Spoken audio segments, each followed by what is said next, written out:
Fernando Arab, Monse. Así es, estamos con el subsecretario del Trabajo, Fernando Arab, a quien le tenemos kilos de preguntas y queremos también invitar a la gente a hacer sus preguntas laborales a nuestro hashtag ContigoCHB. Subsecretario, ¿qué tal? Muy buenos días. Muy buenos días, Monse. Muy buenos días, Julio César. Hola, Fernando, gracias por el contacto.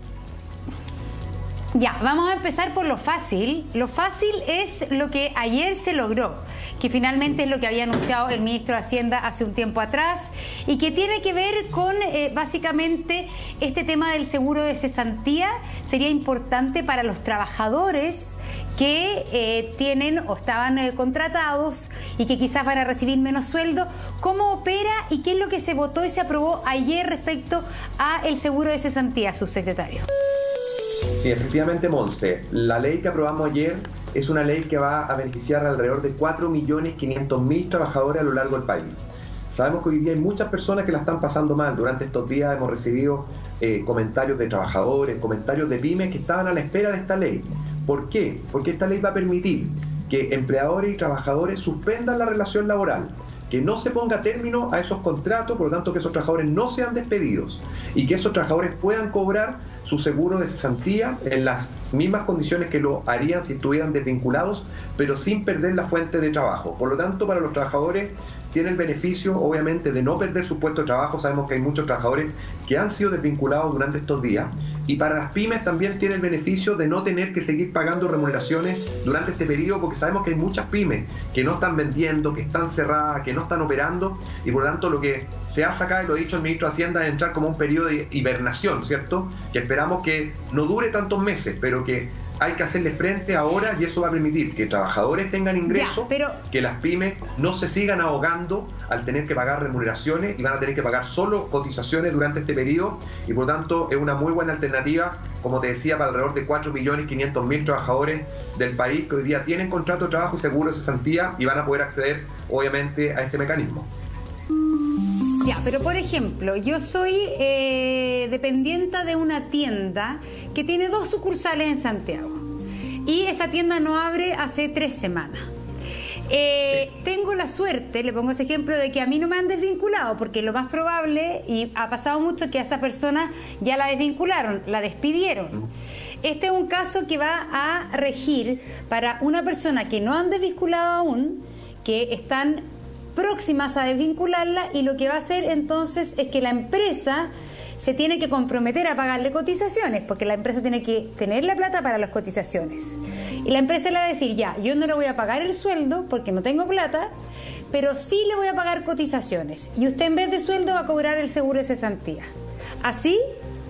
Efectivamente, Monse, muy buena explicación y con algunos comentarios adicionales. Primero, hicimos una tabla progresiva para los trabajadores de menor ingreso. ¿Cómo se cobra el seguro de cesantía hoy? Hoy día el seguro de cesantía tú cobras el primer mes un 70% de tu remuneración, el segundo mes pasa a ser un 55%, el tercer mes un 45%, un 40%, es progresivo al descenso. ¿Qué hicimos con la ley, con el proyecto de ley que ya va a ser ley? En los casos de remuneraciones más bajas, esta tabla es mayor. Por ejemplo, las personas que reciban el ingreso mínimo, los 3 primeros meses van a cobrar un 70%. Y por tanto se hizo diferenciado porque entendemos que las personas de menor ingreso que reciban un porcentaje mucho más bajo de su remuneración, evidentemente la situación para ellos es compleja. Primera salvedad. Y la segunda salvedad, esta ley es con efecto retroactivo. Por lo tanto, si hay una persona, y esto es muy importante, que haya sido ya desvinculada, que haya sido desvinculada hoy día, en que la ley todavía no está vigente, o que haya sido desvinculada a fines de la semana pasada, el jueves o el viernes, y no haya aún firmado su finiquito laboral, va a poder acogerse a esta ley. Y por tanto, va a poder llegar a un acuerdo con su empleador para echar, por así decirlo, para atrás el despido. Y en consecuencia, el empleador no va a tener que hacer efectivo el despido y pagar indemnizaciones, lo cual para ese empleador, especialmente las pymes, es un costo, y el trabajador no va a haber perdido su fuente laboral. Y por lo tanto, esto, si bien aplica, desde la vigencia de la ley, se estableció un periodo de retroactividad desde el 18 de marzo hasta ahora. Y por lo tanto, aquellos que han sido desvinculados en los días previos y no han firmado finiquito, igual van a poder acogerse a esta ley y puede ser un mecanismo para que recuperen sus puestos de trabajo.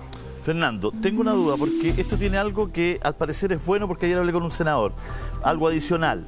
La suspensión, ¿no es cierto?, laboral en este caso, ¿no es cierto?, implica que va a cobrar el seguro de cesantía, 70 y tantos % primero, 70% primero, pero también implica que muchos trabajadores que tengan crédito hipotecario o crédito de otra naturaleza se pueden acoger con la suspensión, sin que sean desvinculados, con la suspensión se pueden acoger a esos 90 días que muchos bancos entregan por cesantía, ¿o no?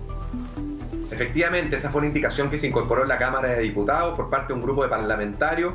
Esa indicación se aprobó prácticamente unánime, si no me equivoco fueron 107 votos a favor, ningún voto en contra, y permite que esta modalidad de cesantía se ocupe, por ejemplo, con las casas comerciales, porque hoy día para tú ocupar la modalidad de cesantía tienes que estar desvinculado. Y acá estamos haciendo una ficción legal, que es decir, usted cobra su seguro de cesantía, hace uso de los beneficios que le da el seguro de cesantía, pero sin haber perdido su fuente de trabajo. Y eso es lo importante, que aquí, sin perder el empleo, los trabajadores, por una parte, van a hacer uso de seguro de cesantía. El Estado está invirtiendo a través del fisco alrededor de $2.000 millones precisamente porque no queremos que ningún trabajador se quede fuera, y por tanto se está haciendo una inyección muy potente de recursos. Y por otro lado, las empresas y especialmente las pymes, que sabemos que están muy ahogadas, y no solo de ahora, sino desde octubre a la fecha, que muchas están con problemas para llegar a fin de mes, para pagar sueldo, para pagar cotizaciones, también van a tener un respiro en esto, Julio César y Monse, porque perfecto, no van a pagar remuneraciones, van a tener que seguir pagando sí solo cotizaciones, y el pago de las cotizaciones obviamente tiene la relevancia que nos interesa, que los trabajadores no queden con lagunas previsionales. O sea, si un trabajador se enferma, para que la ISAPRE o FONASA le cubra su licencia médica, obviamente tiene que tener cotizaciones pagadas. Y por eso que acá hay un esfuerzo de todo. Sí. Hay un esfuerzo del Estado que está invirtiendo $2.000 millones de dólares. Hay un esfuerzo de las empresas, de las pymes, de pagar cotizaciones, y también los trabajadores evidentemente están haciendo un esfuerzo porque van a recibir menor remuneración a través del seguro de cesantía que lo que recibirían en circunstancias normales. Sí, pero eso es, todo esto funciona en la medida que la empresa quiera no desvincular a su empleado y que la empresa tenga plata para pagar cotizaciones. Porque pasa que empresas que están funcionando muy al día no tienen incluso plata para pagar las cotizaciones. Esa empresa van a tener que despedir nomás. Me responde a la vuelta porque hay informe diario del ministro. Si hay 142 personas. De estas 142 personas hay 31 pacientes en estado crítico con riesgo vital, lo que representa un 20% de las personas en UCI. Un 20% de las personas en UCI están en estado crítico, o sea, 31 pacientes. Monse. Así es, esas son parte entonces de las cifras, que se mantiene, la verdad, en un número bastante similar de aumentos diarios. Alrededor de los 300 casos son básicamente los que aumentan cada día, según lo que informan las autoridades.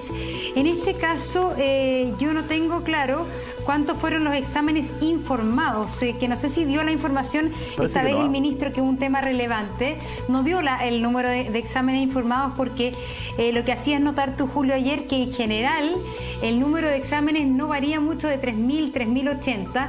Entonces, la pregunta, por cierto, que cabe, en el minuto en que se empiecen a informar más exámenes, si es que esta cifra va a aumentar o no. Pero quedamos con eso pendiente porque estamos... sí, cuénteme. ¿Sabes qué dato dio importante? Y creo que fue la subsecretaria, que se han tomado 2.500 exámenes diarios en promedio, desde que empezaron a tomarse los exámenes hasta hoy. Ese dato lo dio, no dio el particular de hoy, pero 2.500 exámenes. No dio el de las últimas 24 horas. No, ese dio. Claro. Estamos en Monse con Fernando Arap. Así es. Muchas gracias, subsecretario, por esperarnos. Era importante sí tener este contacto con La Moneda. Subsecretario, hay una cantidad de preguntas respecto al tema laboral que no se imagina. En nuestro Twitter, en mi propio Twitter personal, son muchísimas.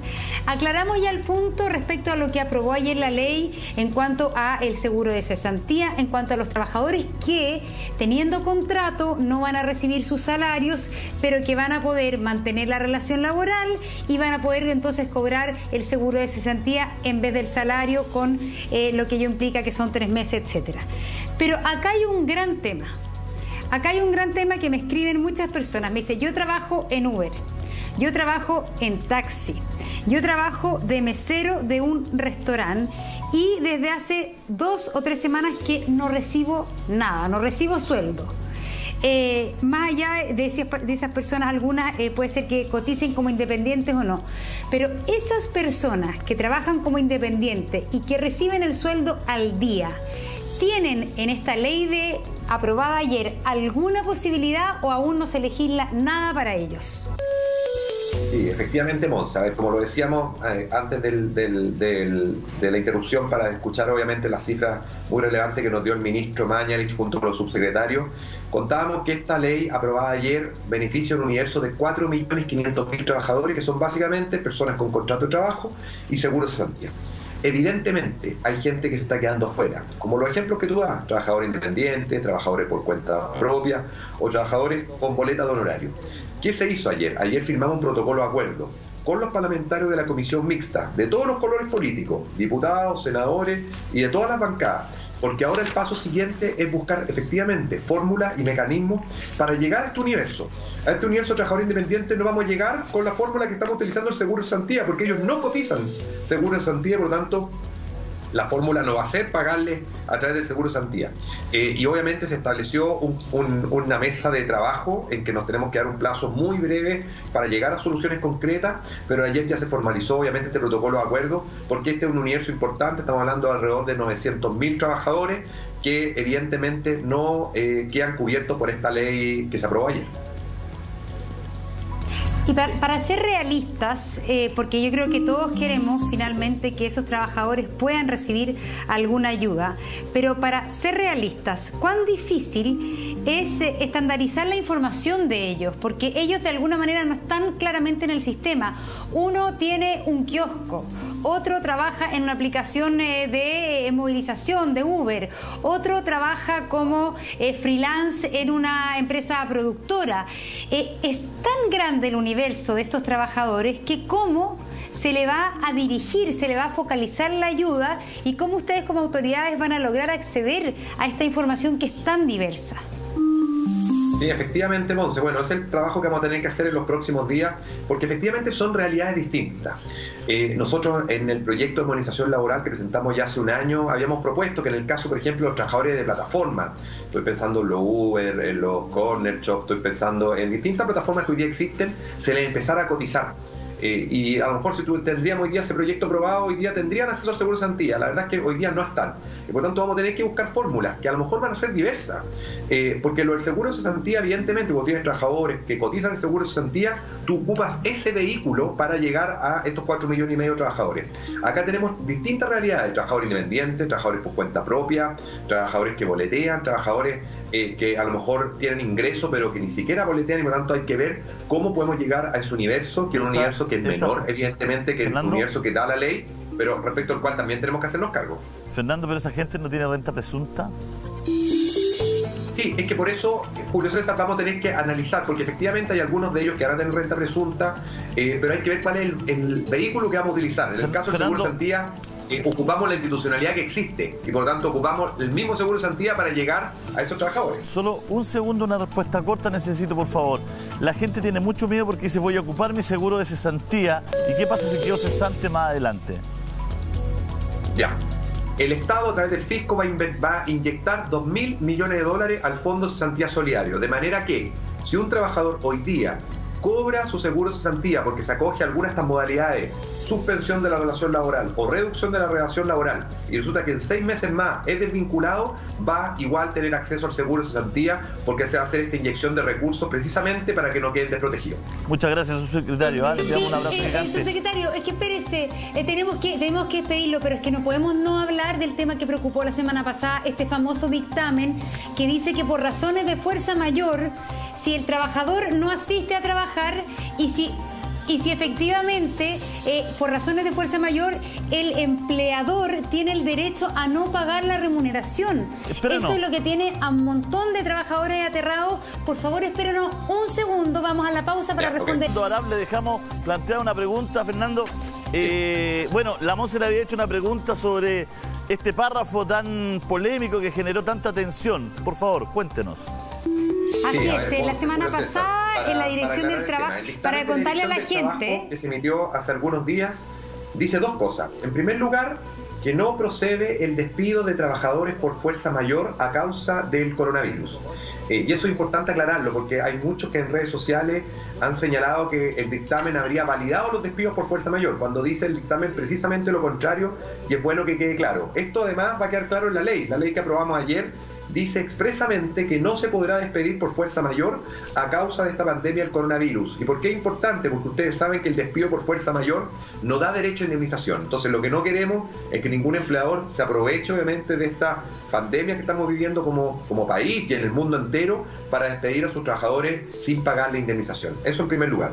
Y la segunda parte del dictamen señalaba que si había fuerza mayor, ambas partes iban a quedar eximidas de sus obligaciones, el trabajador de prestar servicio y el empleador de pagar por esa remuneración. Pero ahí a lo mejor lo que no se entendió del dictamen, y en la comisión mixta comprometimos un nuevo dictamen a propósito ahora de la dictación de esta ley que aclare este punto, es que la fuerza mayor tiene que verse caso a caso. O sea, aquí lo que no puede ocurrir es que haya empleadores que digan que porque se dijo que hay fuerza mayor despiden a sus trabajadores o derechamente no pagan remuneraciones, pero que en el caso concreto esos empleadores no se hayan visto afectados, porque sigan vendiendo, porque hoy día vendan de manera online o el e-commerce o alguna otra alternativa.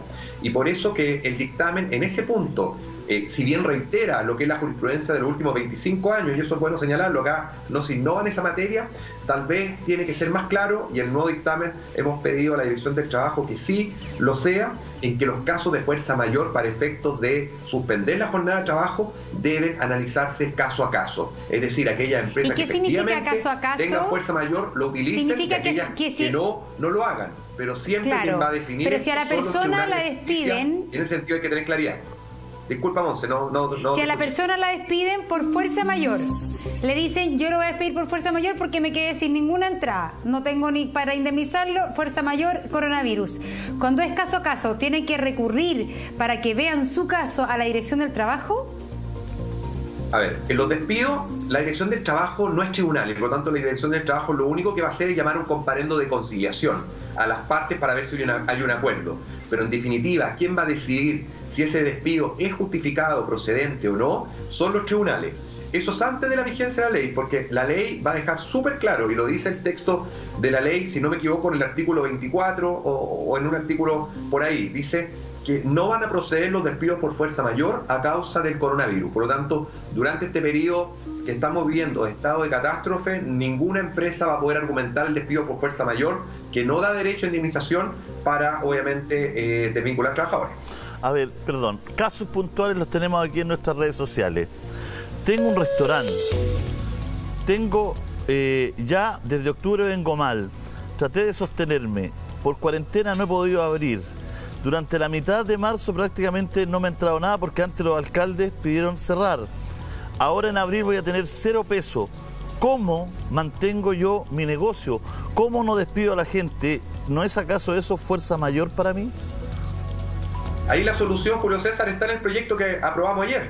Ese empleador, esa pyme, que son muchos, y a lo largo de todo Chile, que no tienen ingreso hoy día, no van a tener que despedirlo y van a poder acogerse, obviamente, ya sea por acto de autoridad o por mutuo acuerdo, a suspender el contrato de trabajo. Claro, pero yo entiendo, Fernando, yo entiendo que lo que aquí el señor nos quiere expresar es que su único gasto no es sus trabajadores. Yo entiendo que aquí este señor quizás cuánto paga de arriendo al mes, que a veces lo más alto, durante 2, 3, 4 meses no tiene el patrimonio para pagar arriendo 4 meses un local de 3, 4 millones de pesos. Entonces a lo mejor él no puede seguir, él no va a seguir nunca más. No quiere decir que en 4 meses más él abra, él no va a seguir nunca más, digamos. Eso entiende. La pregunta de él es en buena leche, dice, ¿esto sería fuerza mayor, un caso así? A ver, la fuerza mayor, Julio César, tienen que calificar a los tribunales, ¿cierto? Perfecto. Y en el caso concreto, ¿qué ha dicho la Dirección del Trabajo? Que la fuerza mayor tiene que ser permanente, no transitoria. Y por lo tanto, si hay un empleador que acredita que respecto de él los efectos de la situación que estamos viviendo son permanentes en el tiempo, eventualmente un tribunal podría dar lugar a esa desvinculación. Pero eso va a ser siempre con anterioridad a la vigencia de la ley, porque la ley establece una regla general que no puede ser objeto de discusión, que es que los despidos a partir de la fecha de publicación de la ley por fuerza mayor no pueden tener por origen la situación del coronavirus como motivo directo, ¿cierto? Y eso es importante, y esto fue una protección que se quiso hacer, y en esto hubo unanimidad de los parlamentarios de todos los colores políticos para que no sean los trabajadores, obviamente, los que paguen el costo de esta crisis. Y eso, evidentemente, es parte de lo que está establecido en la norma. Fernando, hay muchas preguntas y yo quería solamente tomarme 40 segundos para recapitular, para explicarle bien a la gente cuál es el espíritu de la ley, cuál es el espíritu en este caso, que es muy importante que queden claros. Es que se junten los trabajadores con los empleadores, que están viendo todos el escenario difícil, que el empleado, que el trabajador está viendo que el restaurante está cerrado, que está viendo que la pyme tiene ingreso cero, que está viendo que el local donde vende no ha abierto hace varias semanas y no va a abrir en abril seguramente. Entonces, que se junten esos criterios y esa buena voluntad para llegar a este acuerdo, que es la suspensión del vínculo laboral. Cuando se llega al acuerdo de la suspensión del vínculo laboral, el empleador hace el esfuerzo de mantener, ¿no es cierto?, todos los pagos, ¿no es cierto?, de sus cotizaciones, y él va directamente al fondo de cesantía, ¿no es cierto?, que lo puede hacer, que es cómodo, se puede hacer vía internet, y que le pueden depositar el seguro de cesantía su sueldo a su cuenta corriente, a su cuenta RUT o a la cuenta que sea, ¿no es cierto?, y le va a pasar el 70% de su líquido, ¿no? Efectivamente, el trabajador va a cobrar el primer mes el 70% de su remuneración, y esa escala va bajando con los meses en un periodo de 6 meses, salvo los trabajadores con ingresos más bajos, como por ejemplo los que reciben ingreso mínimo, en que se hizo una excepción, y durante los 3 primeros meses van a cobrar el 70% de su remuneración. ¿Cuál es lo bueno de esto? Que queda el vínculo laboral, o sea, no es una persona despedida, pero va a vivir 3 meses o 2 meses, un mes, lo que sea, ¿no es cierto?, como si estuviera cesante. Por lo tanto, también puede ir a los bancos, a las casas comerciales, para que echar a correr su seguro de cesantía, o sea, que el crédito hipotecario se lo cobren en 90 días más, que el crédito tanto se lo cobre sin cobrarle interés, porque están asumiendo el seguro de cesantía. Y por otro lado, las cotizaciones se las va a pagar el empleador. La idea es que cuando pase todo esto en 3 meses más, ojalá, o 2 meses más, volver a retomar todo lo que había antes. Ese es el espíritu de la ley. Para Efectivamente, Julio César, y además, obviamente, es mucho más fácil cuando esto pase retomar la actividad económica, retomar los empleos con la relación laboral vigente, que con trabajadores desempleados con una alta tasa de cesantía. Ese es el espíritu de la norma. Y reiterar lo que conversamos al principio, que además aquellos despidos que hayan ocurrido durante estos días, antes de la vigencia de la ley, pueden echarse para atrás si es que hay acuerdo entre empleador y trabajador, para llegar a este acuerdo. Esta normativa, y eso es súper relevante. Monse, vamos con preguntas cortas. A ver, hay un montón de preguntas. A ver, una pregunta. Yo llevo cesante 1 mes y en la AFC me dijeron que no podía cobrar el seguro de cesantía, ya que solo llevaba... No, perdón. A ver, una pregunta. Yo llevo cesante 1 mes y en la AFC me dijeron que no podía cobrar el seguro de día, que solo lleva 6 meses y tenía que tener una... Ah, claro. Una persona que solo lleva 6 meses imponiendo para el seguro de cesantía. Es que sé dónde va la pregunta, mira. Hasta antes de esta ley, los requisitos para poder acceder al seguro de cesantía en el caso de los contratos indefinidos eran 12 cotizaciones en 24 meses. Y en el caso de los contratos a plazo fijo o por hora faena, 6 cotizaciones en los últimos 24 meses. ¿Qué hicimos con esta ley? Bajamos los requisitos, porque queremos que más trabajadores accedan al cobro del seguro. Entonces ya no se van a pedir 12 cotizaciones en los últimos 24 meses, sino que solo 3 cotizaciones, que deben ser continuas. Da lo mismo si es con el mismo empleador o con otro empleador. Esa es la alternativa 1, 3 cotizaciones continuas. Y la alternativa 2 van a ser 2 cotizaciones en los últimos 2 meses, pero tienen que sumar 6 en el periodo de 1 año. Es decir, la persona que no tiene 12 cotizaciones como se exigía antes, va a poder hoy día acceder. Y por eso que hoy día lo que va a ocurrir es que muchos más trabajadores van a poder acceder al seguro de cesantía, porque basta con tener 3 cotizaciones continuas o 2 cotizaciones en los últimos meses, en la medida que sean 6 en 1 año. En relación a eso, porque me dice Monse, consulte por favor qué pasa con los que ahora trabajamos. Él trabaja en forma ambulante, pero tengo dinero en el fondo de cesantía cuando trabajé en contrato. Esa persona entonces va a poder, si es que tiene más de 3 cotizaciones, cobrar el seguro de cesantía. Efectivamente, si es que tiene 3 cotizaciones continuas va a poder hacerlo, o si cae en la última categoría, que son las 2 últimas cotizaciones con 6 totales en el periodo de 1 año. Fernando, otra pregunta de la gente. ¿Qué pasa si yo acabo de terminar de cobrar mi seguro de cesantía, pero por razones obvias no hay pega en ningún lado? ¿puedo acogerme a este proyecto para cobrar de nuevo o ya no calzo? O sea, si ya cobró su seguro, para poder cobrar el seguro de cesantía tiene que estar en alguna de las hipótesis. Y por lo tanto tiene que estar hoy día con algún empleador. Si ya cobró su seguro de cesantía hace un mes, no puede ir a cobrarlo ahora porque el seguro de cesantía se gatilla con el despido o, en la hipótesis de la ley, con la suspensión de contrato. Claro. O sea, esto es solamente para la suspensión de contrato, para el que está trabajando, digamos, no para el que ya está cesante. Efectivamente, el que ya está cesante no, ya lo cobró. Es claro, pero es para dejárselo más claro aún a nuestros televidentes que están preguntando de manera masiva, ¿qué pasa con las empleadas de casa particular, Fernando? Sí. A ver, las trabajadoras de casa particular o trabajadores de casa particular, porque también hay hombres, por ejemplo, los jardineros entran en la categoría de trabajadores de casa particular, no cotizan seguros de cesantía, eso es importante. Pero ¿qué establece la ley? Que van a tener la opción de suspender la relación laboral y poder cobrar, igual que la misma tabla que vimos del 70, el 55, el 45, la indemnización a todo evento que hoy día los empleadores le cotizan, que este 4,11% que todos los empleadores cotizan. Por lo tanto, se hizo una excepción respecto al trabajador de casa particular para que puedan acceder a cobrar parte de la indemnización que ellos tienen, que no es el fondo cesantía, y por tanto mantener vigente la relación laboral, porque entendemos que muchas trabajadoras de casa particular no van a poder seguir trabajando durante estos meses. ¿Cómo? ¿Dónde lo cobran? En la AFC. La administradora de fondos de cesantía. Se cobra igual que el seguro de cesantía, pero las trabajadoras de casa particular tienen un mecanismo distinto. Todos los empleadores tienen que cotizarle mensualmente, además de las cotizaciones normales, un 4,11%. Y por lo tanto, lo que autoriza la ley es que puedan anticipar el cobro de esa indemnización a todo evento, manteniendo vigente la relación laboral. Porque tú lo decías, Julio César, una de las gracias de este proyecto es mantener, por eso se llama de protección del empleo. Lo que no queremos es que se produzcan términos de contrato de trabajo. Claro. Y por lo tanto, lo que hace es mantener la fuente laboral vigente, pero a través de una suspensión, autorizar el cobro del seguro, tal como si la persona fuera despedida, pero sin haberlo sido. Hay mucha gente, subsecretario, y lo veíamos en la cola ahí del cobro del seguro de cesantía, que no sabían qué hacer. Mucha gente que trabaja con contrato a plazo fijo. Y ese contrato se acabó ayer, el 31 de marzo. Y por lo tanto, ese contrato no tiene finiquito. Ellos no tienen un finiquito. ¿Ellos cómo pueden acceder a algún tipo de beneficio, por ejemplo, en este tema del seguro de cesantía u otro? Sí, es importante, Monse. Las personas con contrato a plazo fijo tienen acceso al seguro de cesantía, porque se les cotiza por seguro de cesantía. Y de hecho, las cotizaciones que se le exigían para cobrar el seguro son menores que las que se exigían al resto. En el caso de los plazos fijos, antes de la vigencia de esta ley eran 6 cotizaciones en los últimos 24 meses. Ahora con esta ley, como ya dijimos, son 3 cotizaciones continuas para poder acceder. Y por tanto, esa persona va a poder, obviamente, cobrar su seguro, si es que ya fue desvinculada, con el finiquito, va a poder cobrar su seguro de cesantía.